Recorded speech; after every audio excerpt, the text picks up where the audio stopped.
Hey everyone, this is Dr. Sam, and I wanted to publish this lecture I did recently on how to improve your marketing in your business and how to build your brand, use social media to build your business. In the backstory, I've actually been working with a number of entrepreneurs, helping them develop their social media and marketing, as well as talking about products and product liability. I've created a website called iClarityBusinessSolutions.com. I'll put it in the notes. Check it out. If you want some help or advice, send me an email, give me a call, and I'd be happy to meet with you. Okay, we'll enjoy this fireside chat. It runs over 40 minutes. A lot of interesting things come out of it, and enjoy the show. Our presentation tonight, I hope I can offer something to you, to your business, which impacts the community, impacts your family, impacts society. And one of the exciting things that I have discovered is that what I'm going to share with you doesn't cost any money. And as business owners, small business owners, it's challenging to balance payroll, personal expenses, and what is your net income after all of the things that you put out. And so when we talk about social media, that is a free way for you to get your name out there, to get your reputation out there. Show of hands, how many people have active businesses right now? Okay. And in your business, just think about if somebody came up to you in the street and said, "What's your brand?" What would you say? Deepen your appreciation and understanding of music. Okay. Who else? Global groups. Okay. Who else? Turning trauma into creativity. Okay. So that's great that you have that tagline, you know what you're doing. Because one of the things I talk about is building a stronger brand identity. And I work with a number of clients in SCORE, and over the years they say to me, well, we can measure sales, but how do we measure building brand? And that's kind of like, they call that the ROI, return on investment. That would be like me saying, what's the ROI of my parents?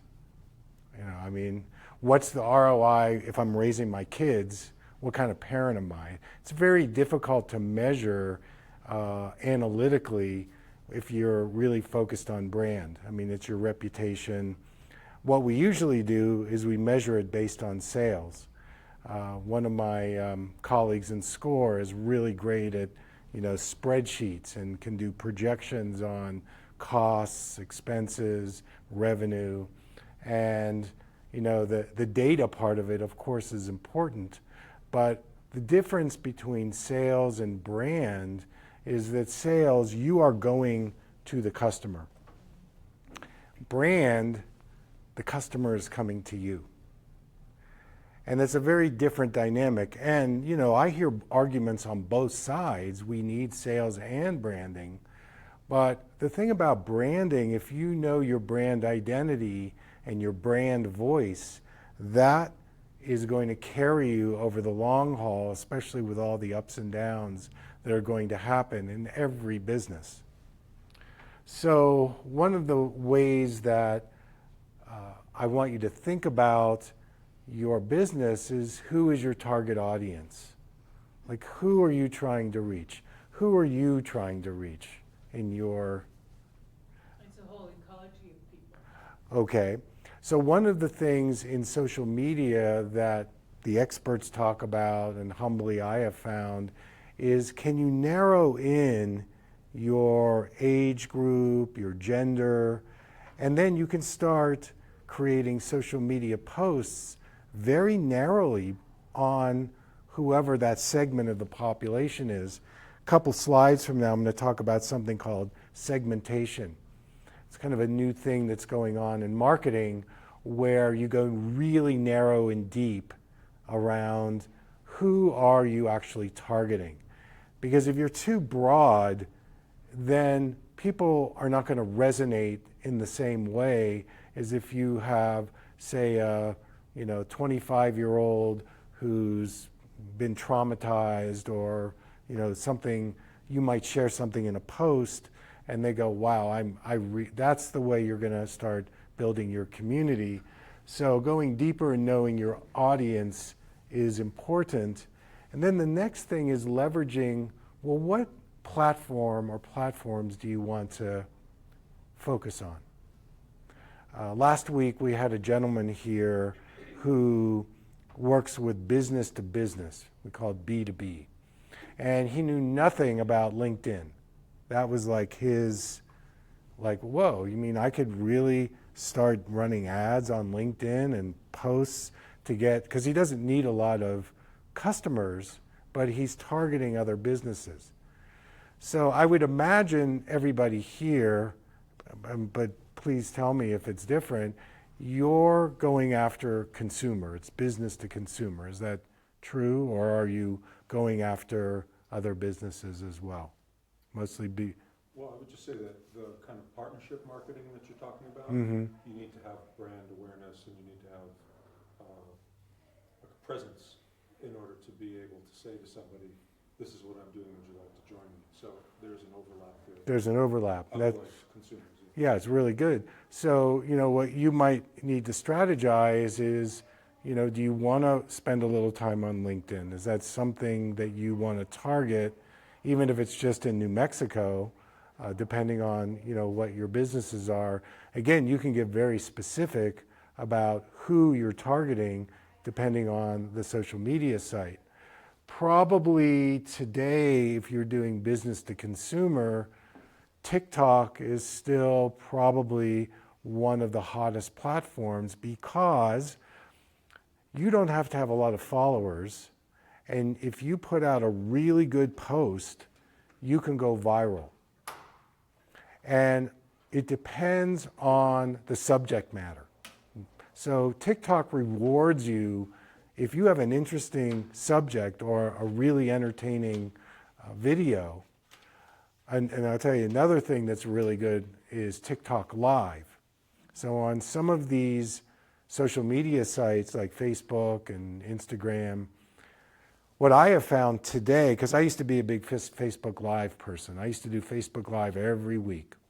And somebody last week said, "Yeah, but I don't have any followers." Well, when I started, I didn't have any followers either. So I did Q&A.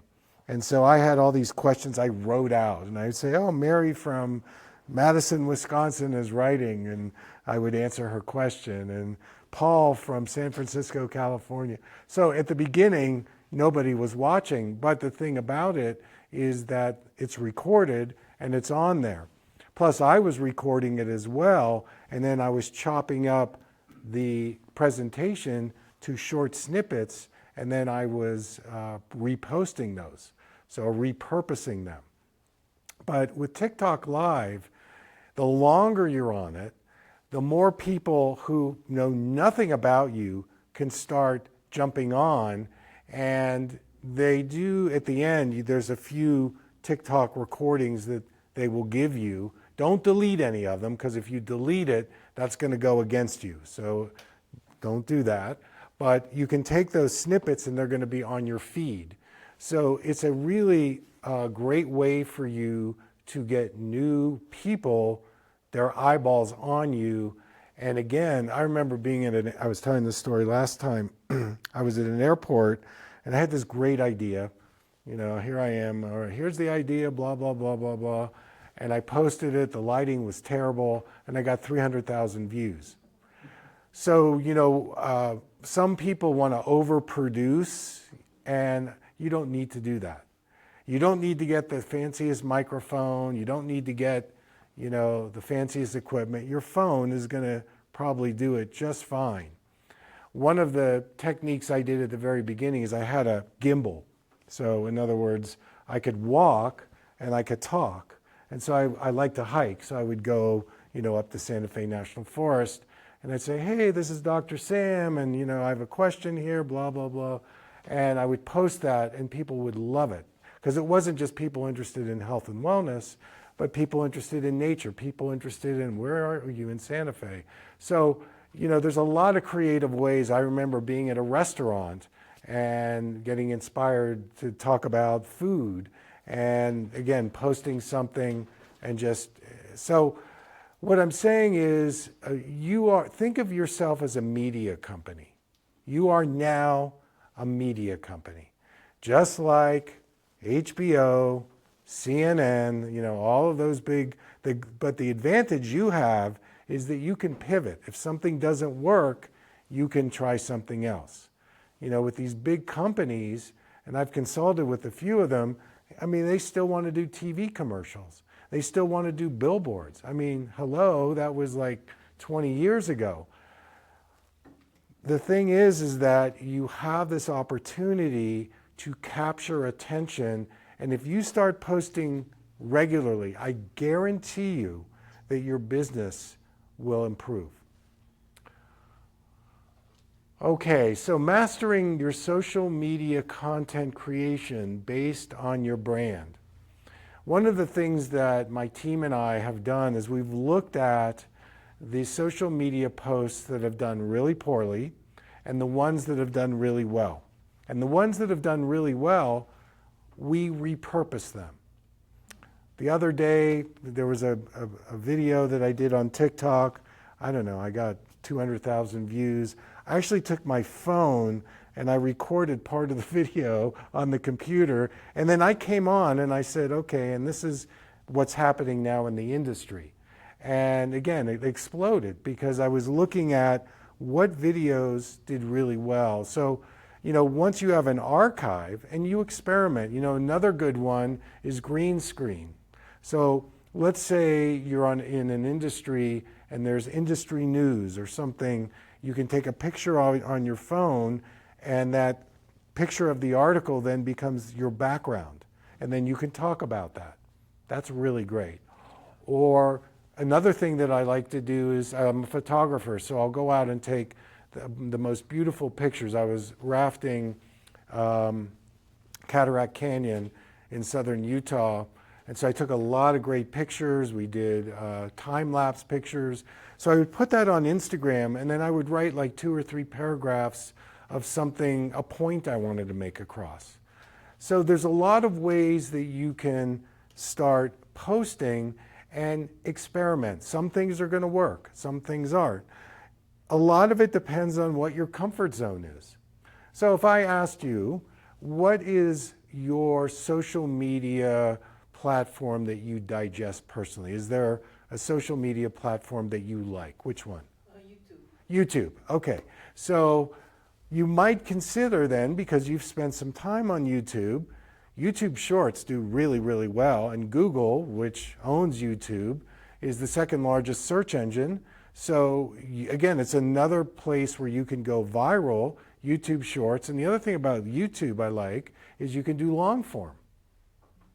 So when I do a podcast, I make sure I pop that on YouTube in a video. I just did one right before I came on. And then I have my audio that I put through Apple iTunes and Spotify. So I'm out really distributing. And we'll talk about podcasts in a little bit. But figuring out where your comfort zone is. Now, some people like to read. And I used to be a good writer. I've written 5 books. I write. But it's not what I really want to do right now. But I realized when I wasn't blogging, I was missing a whole segment of the population. So as I began doing written blogs, again, I saw this segment of people coming in that were really into reading. Just like we have people who listens to podcasts. We all do, right? So audio. I do my podcast both on audio and video because some people like to watch me. Some people like to listen while they're walking their dog. So, and your podcasts don't have to be super hyper produced. There's a really great platform that I'm using called Riverside FM. You can check it out.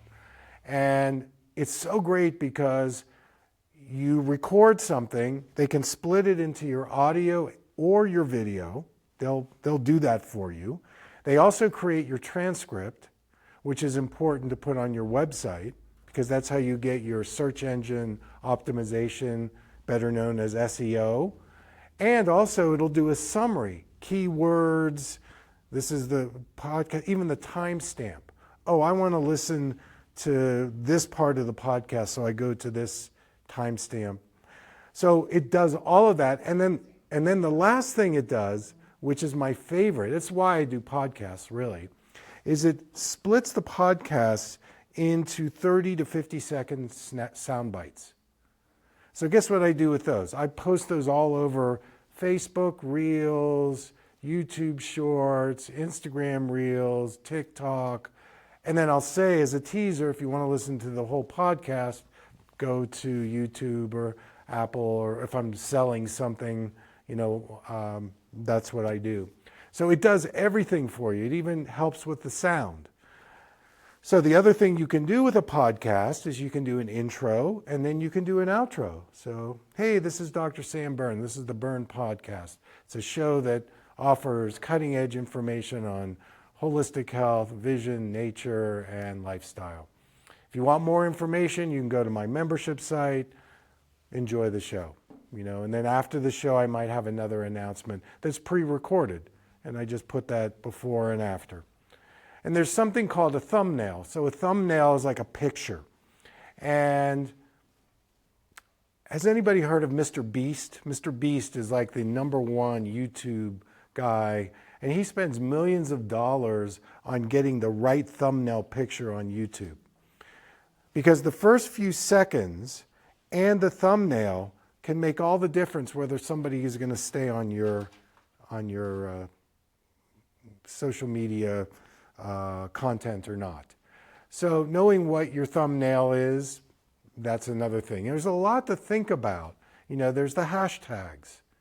And maybe, again, you could use artificial intelligence to help you say, and again, there's a great webinar through SCORE, you may have seen it, on artificial intelligence. I have a, dear bot, you're an expert on hashtags and social media. My business is nutrition and wellness. What are some hashtags that work really well? And just see what it comes up with. And then I test it out in other areas. So that you have resources that you can use around the hashtags, the thumbnail, the title. All of those things are really important. And the more catchy it is, the more you're going to grab people. All right, another thing that's worked really well for me is newsletters. Does anybody have a newsletter here? Okay, great. So you can have a pop-up on your website, sign up for my email, whatever. I've used 3 different email services. I've used Klaviyo. Has anybody ever heard of Klaviyo? Yeah, you've heard of it. So that was when I had products and I was selling. It was really very robust in that area. MailChimp, use that. And now I'm using Constant Contact. I do it all myself. I have an archive of pictures and videos that I've linked in YouTube. And then depending on what I'm focusing on that much, what I'm selling, what I'm educating people on, I create an email newsletter. So your email list is gold because most of the people that have signed up for your email, they're really interested. So your return on investment is going to be much higher than, say, if you're cold calling somebody. That's why it's important for you to collect email addresses, because let's say there's a concert coming up, right? You have this newsletter base, you're going to have a much higher return on investment than if you put something out, organically on Instagram. So the newsletter is really important, and again, depending on which service you use, I would get really good at what you're doing. And the reason is that before you start outsourcing to outside people, you should be doing these things yourself. And the reason you should be doing these things yourself is so that you can gauge whether people you hire are actually doing a good job. How do you know if you haven't done the craft, at least to some degree? I mentioned this last week. A really good source for getting freelancers is a platform called Upwork. Have you heard of Upwork? Yep. And Upwork is, it's very safe. They vet people. Let's say you want to get a podcast engineer for recording my intro and outro and doing some editing, okay? You write that in there. It can be a US-based person. It can be somebody, you know, in Europe or India or whatever. Right now, my website person lives in India, so it's the opposite time. But, you know, she's not charging as much as what I used to pay for my website, and I'm kind of watching my budget right now. So she's doing a great job. Hey, I'm doing a workshop. Can you set it up through Stripe? And, you know, we just kind of work it out. So Upwork is something that, again, you can use. You'll find good people. It can be a temporary thing. It can be long-term. But if you need some help, that would be a good platform to use. All right, paid advertising.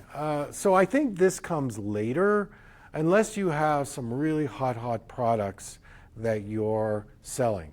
So in my arc of development, I started off and I was just, well, I wasn't really even selling, I was educating. So one of my strategies that I learned was, how can I create value for you? I find that a lot of influencers are very selfish, and they're not really compassionate or empathic to what the customer wants. And so for the first couple of years, I was just educating people. I wasn't asking them for anything. And then I went into an evolution where I had products. I was selling products, I was a distributor, went through that, and that's when I started to get into paid advertising. Depending on what you're selling, you know, if you're selling products, probably paid advertising can work. Again, we could just do a whole workshop on paid advertising. I did YouTube and Facebook, and it's ever changing, but it was a really good ROI for sure. And then when I decided I didn't want to do products anymore, and I went back and I want to sell my intellectual property, I'm not really doing much advertising right now. It's a little harder to get the ROI if you're selling yourself, if you're selling information. That being said, there is a place for paid advertising. If you want to know more about it, we can talk about it either in a private session or we could do a class on it. I don't want to spend a lot of time on it. I think tonight I want you to use the resources, the free resources. Influencer and partnership marketing. So again, if there's people that you respect, that you want to reach out to, Instagram is a good place to do that. You can DM them, direct message them, and say, hey, I'm Dr. Sam Byrne, and I have this great blah, blah, blah, and I love what you're doing. And so then, would you do some posts for me? And you're probably going to have to pay them. And if it's a big influencer, you're probably going to have to pay them a lot of money. So you have to decide where you land around influencer and partnership marketing. It definitely can work with artists, musicians, can work with even different businesses. So it kind of depends on whether you want to go for that. Your batting average is probably going to be pretty low. So you might put out 100 DMs and you may get 5 people that are interested. That's just how it works. So don't be attached to the expectation that a lot of them are going to respond. But if you got 1 or 2 and you really like them and you could establish a collaboration, I did that. I've done that with some of the bigger names in certain health summits, and it's worked out really well. So I think it's there for you if you want to go there. So analyzing your data is important, and you can go on any of the social media platforms and you can see what is getting the most views.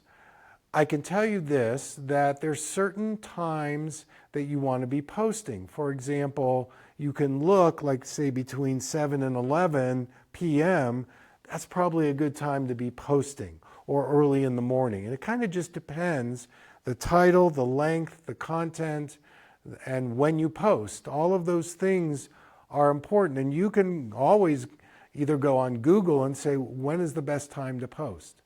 And you will get, it ever changes. I had a chart up, I don't know if I have it in this, where I went through all the major social media platforms. When is the optimal time when the most number of eyeballs are going to see your post? So that's important to know what that is.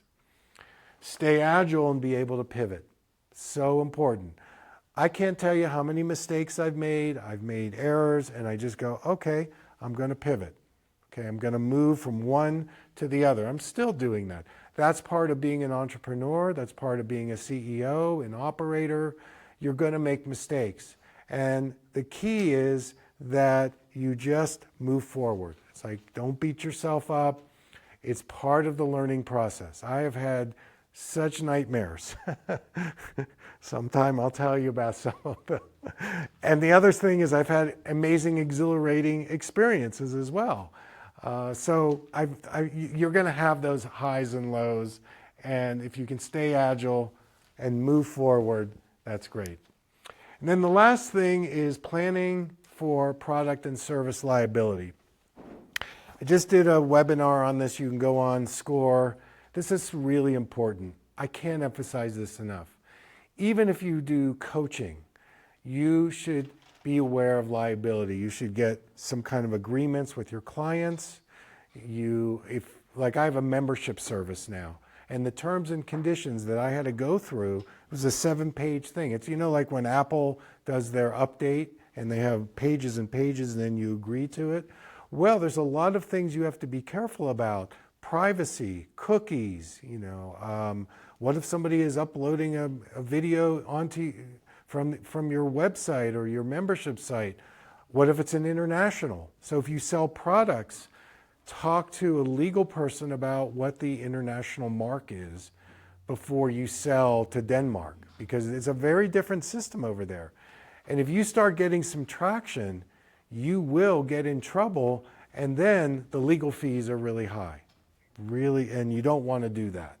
So I'm not going to spend a lot of time on product and service liability because you can go to that webinar.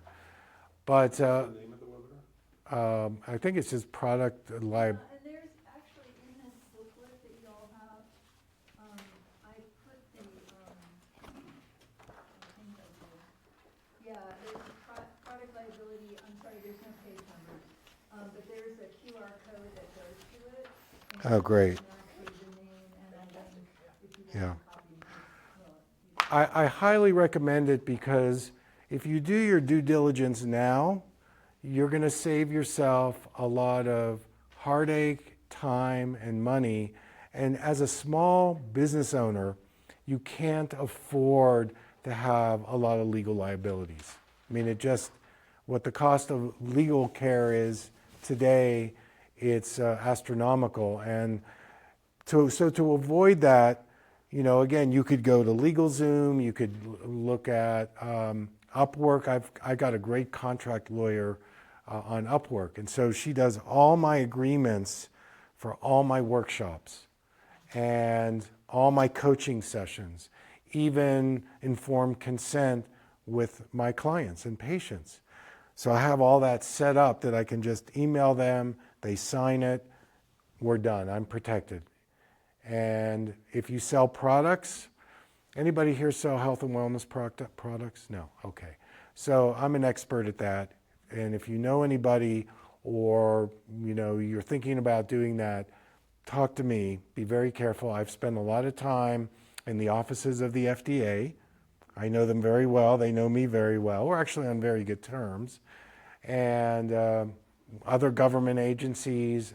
I know the lawyers in DC and California. So I've worked with a lot of this because of different products that I had to navigate. Whether you're a distributor, whether you're a manufacturer, there are different agreements that you need to have if you're a distributor with the manufacturer, or if you're a manufacturer selling it to different retail stores, you better have a good agreement there. Because if something happens and the shit hits the fan, who is liable? So if you have the agreement set up, then you're protected. Okay, that's all I'm going to say on that. Let's move on. So with your brand, it was great to hear from you. I also would invite you to clarify your mission, your values, and your selling position. Like what makes you unique? And so in my case, I have a very narrow brand niche in health and wellness and vision. Nobody talks about vision. The eye, we all have two eyes. We're all getting older. More and more people are getting blind. So I have a very unique position that I have carved out. And at the beginning, nobody knew who I was. And now I have a lot of followers. And part of it is just consistently posting every day on all the major social media sites. In fact, when I was posting, and I still do it, 3 to 5 posts a day on each social media site. Well, I was doing Facebook, and I had Facebook groups as well. That's a private group, which is great.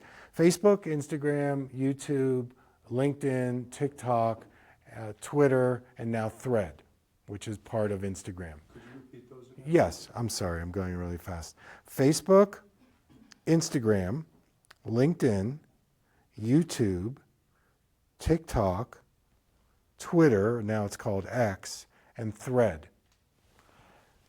Another one you could look at, which I've also worked on, is Clubhouse. Does anybody know about Clubhouse? Yeah, you know about Clubhouse, of course. So Clubhouse is kind of cool because that's a place where people gather and they're very focused in different topics. So you can go on Clubhouse and you can learn, how to cook pasta or how to do Iyengar yoga, or, there's so many different things on there.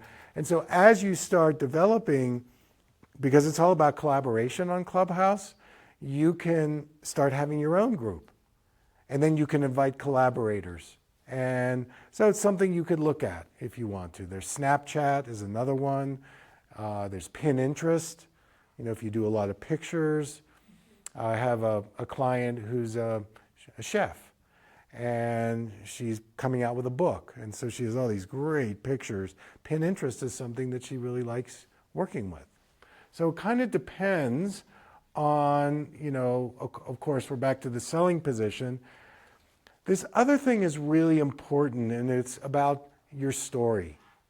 Like, I would love to know what got you into your business. What is your story? I would love to see that on social media. I love the storytelling. I'd also love to see the behind the scenes. So if you're putting together a concert, I did this recently. I was teaching at Santa Fe Community College. So I had my phone and I was doing all this setup and had a videographer. And so I did all the pre-production stuff. I cut it up and then I posted it on Instagram and Facebook. People loved it. They loved the backstory. They loved the story. And if you start sharing your story, here's my story. So I was 8 years old. I had a learning disability. I didn't know how to read. My mom took me everywhere. We ended up at an eye doctor's office. I got a pair of glasses. I became extremely nearsighted.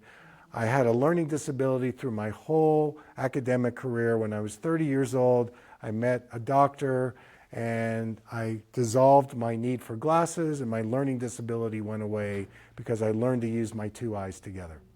Cicadas? Well, more than cicadas, but it was mind body. But anyway, you resonated something with that, right? And yeah, right. And so that's exactly. So mothers would go, oh, this guy has got some vulnerability, he's got some humility as a doctor. And, so that was on my bio. I had that, and every now and then I'll share that and put it in snippets. So what's your story? And I have so many stories that I've created. One of my entrees was I started leading retreats with dolphin swims. Now, what does that have to do with the eyes? So I go into this whole story about how I had this dream and I was working with trauma, brain trauma, and I was guided to Bimini, Bahamas, and I was working with craniosacral therapy in the water, and the dolphins came over, and I saw people get into this healing thing. So I started taking people on retreats, and we did research, and so you get the idea. So stories, think about what is compelling, because people love stories. And your production could be terrible. The lighting, the sound, it doesn't matter. People are resonating to what you're passionate about. They're resonating to what you're saying. And so again, I'm going to say to you, you don't have to overproduce this. I have a friend in LA who's into entertainment, and I'll go out there and he's got, everything right, and we're, up in Malibu, and it's like, I don't need to do that. That's his thing. But my most viral videos have been the most raw videos or audios. So just so you know. So in the developing stories, you can have a logo, color scheme, fonts. The visual brand is important. Like the audio brand, if you have a little jingle for your podcast, with virtual reality around the corner, with the audio, we know what's coming, right? You speak into your phone and go, where's the best deals that I can get on Amazon for such and such? So again, Siri and all those audio. So if you have a jingle, if you have your voice out there, that's what's going to come back. Your customers are going to come to you that way. So having both an audio and a visual brand reflects your personality.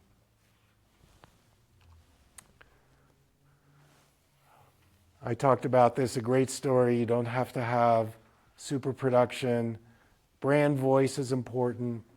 As you can see, I'm casual but professional. Sometimes I'm river rafting and I'm kind of a mess and I'm sharing stuff. So these river rafters started contacting me going, wow, we love what you're doing. So that's another thing. You don't have to always stay with what your business is. What is your love? What do you like to do? Maybe it's kids. Maybe it's dogs. Maybe it's art. Maybe it's Santa Fe. Whatever it is. Maybe it's the NFL. Whatever it is, if you post some things on that, peripherally you might get people who would never have heard about you, and then they come into your business.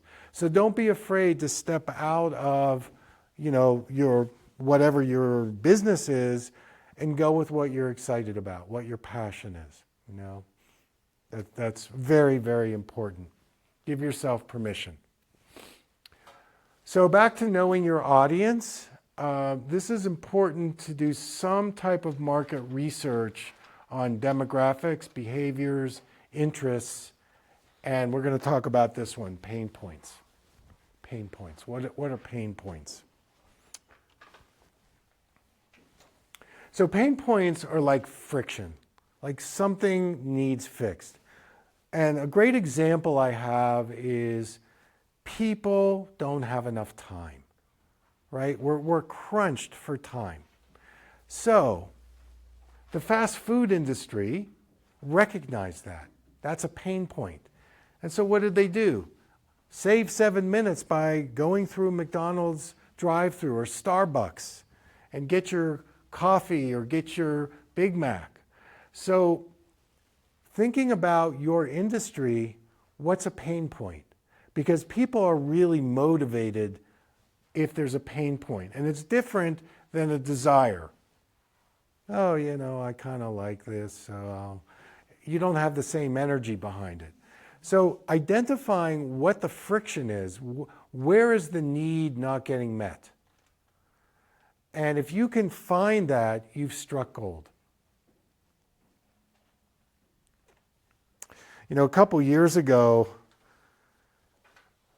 I was getting all these comments. And by the way, it's really important for you, once you start posting, to read your comments and even respond.